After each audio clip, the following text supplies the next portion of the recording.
Song அப்படின்னு பேர் வச்சு ஆங்கிலத்தில் பேசிக்கிட்டு இருக்கிறாங்க.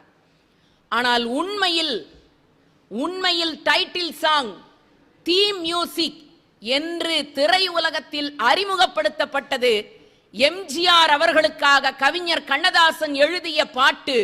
இன்றைக்கும் பலருடைய செல்பேசியிலே வைக்கப்பட்டிருக்கிற பாட்டு, அச்சம் என்பது மடமையடா.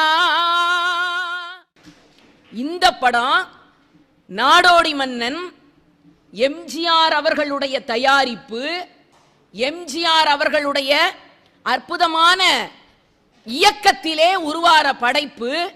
இந்த படம் வெளியாகி அது வெற்றி படமாக உயர்ந்து நின்று இந்திய வரலாற்றிலேயே இன்றைக்கு இருக்கிற நம்முடைய ரயில் நிலையம், மதுரை ரயில் நிலையம் இருக்கிறது அல்லவா, அங்கிருந்து தொடங்கி தமுக்கம் மைதானம் வரை இந்த படத்தினுடைய வெற்றியை கொண்டாடுவதற்காக 4 குதிரைகள் பூட்டப்பட்ட சேரட் வண்டியில் புரட்சி தலைவரை அமர வைத்து 2 பக்கங்களிலும் மக்கள் வெள்ளமாக நின்று அழைத்து வந்த சிறப்பு ஒரு தமிழ் திரைப்படத்திலே நடித்த தலைவனுக்கு கிடைத்தது என்று சொன்னால் அது அந்த பாட்டு மக்கள் மனதில் அவ்வளவு ஆழமாக பதிந்திருந்தது.